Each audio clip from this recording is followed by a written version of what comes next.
So I was on a quick last-minute overnight hike back on the Pioneer Trail here in Northeast Florida. And when I got to the campsite, there were a lot of people already there. It was a little bit crowded, not too bad, but I didn't really know any of them. So I set up my butane stove and whipped out my trusty little ferro rod that I keep on my keychain, and I threw a spark out there and butane stove running. You would have thought it was the 4th of July with all the oohs and the ahs. And I learned then that a lot of people who spend time in the outdoors think that these little things are black magic and voodoo. So let's head into the woods now and demystify the ubiquitous ferro rod.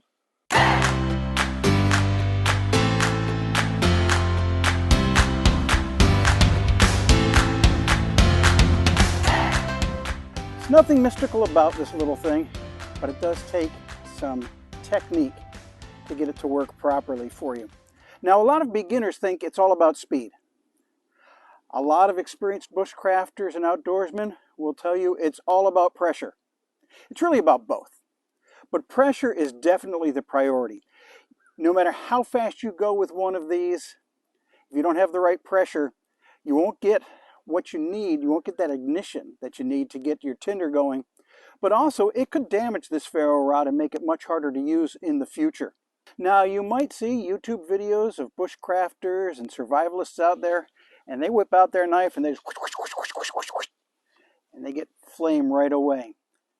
As a beginner, there's a better way. Now, that's a perfectly valid technique, and you can learn it as you advance. But if you don't learn that pressure and the proper speed, it just will never work well for you.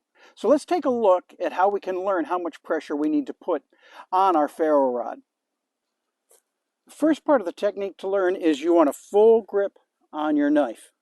I'm using my Morkniv Garberg here, the carbon steel version, and you can see that it's already got quite a few scorch marks on it for using my ferro rod.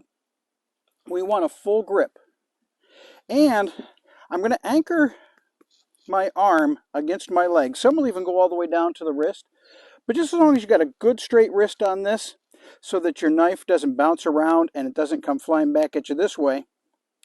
And then you're going to take your ferro rod, and that's what you're going to move.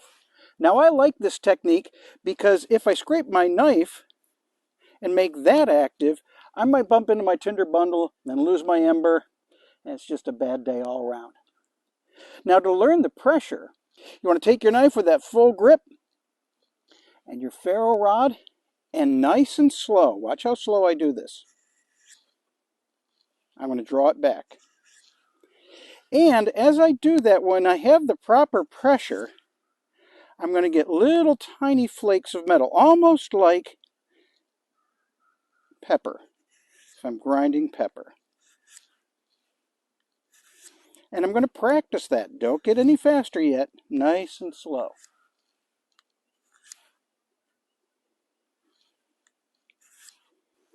Once I have a good idea of how much pressure I want to put on to get those little pepper flakes, I want to add some speed to it and gradually get faster and faster. And it's a nice quick pull, but quick pull, then reset.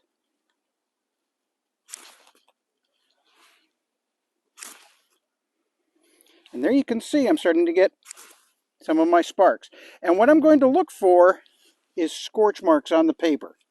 Now, if you get lucky, you might actually set the paper on fire. But you should probably be able to see here that I have a few scorch marks, and I'm going to practice those a few more times.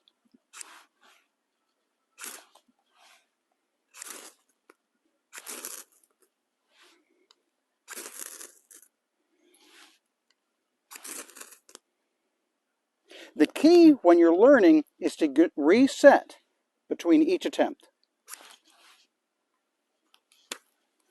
I got one a little bit too good there.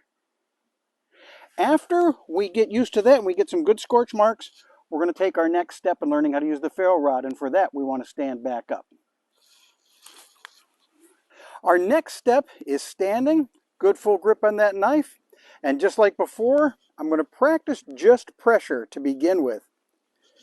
Take that ferro rod and nice and steady.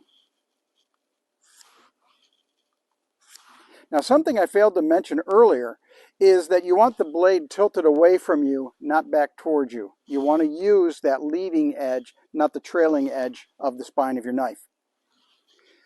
If it's a nice sunny day for you, as you practice this, you're going to see those little pepper flakes of metal falling off of there. Once you've established that pressure again, this is where you're going to learn to make good, long-lasting little pieces of molten metal that are going to come off of this that are going to give you a really good ember and even burst into flame for you. So I have that pressure worked out again. Now I'm going to go for speed, and what I want is I want those sparks landing all the way down on the ground. In fact, you can leave your paper on the ground and work again towards getting some scorch marks on it.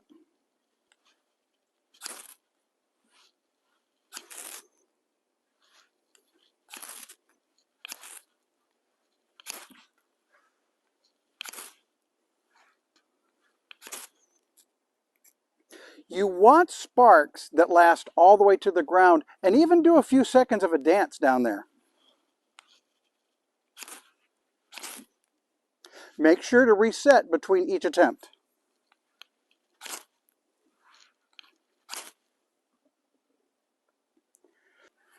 Now that pressure that you've learned is going to take you a few times to get that into your muscle memory. So just because you have the right pressure today doesn't mean that you're going to have it tomorrow.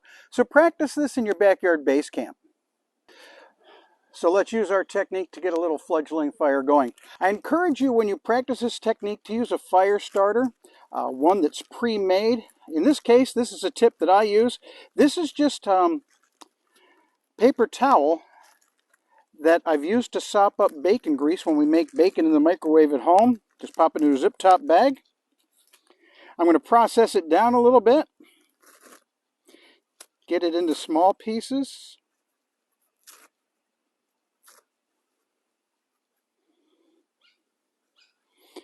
I'm going to put that into my fire lay. Didn't really make a fire lay for today. Just going to do it right here on the path because we're only going to do a little fledgling thing. I'm going to take that knife, full grip, get my pressure down again. Just to remind my muscles how much pressure I need.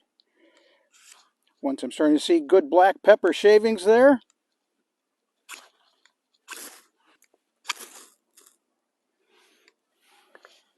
there we go. Fire likes to climb and fire likes chaos. So I have my kindling here. Get that on there.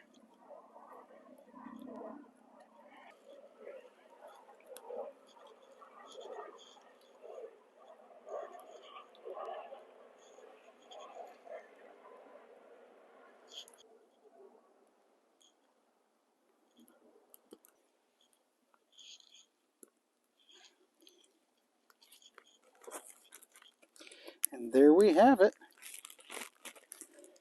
The Ferro Rod, demystified. This is Joe Bassett for Valiant Outfitters. Thanks for joining me for another Wilderness Wednesday. If you liked this video, you found it helpful, please hit that like button. And subscribe, hit the notification bell so that you know every time I come out with a new video about how you can connect with the outdoors.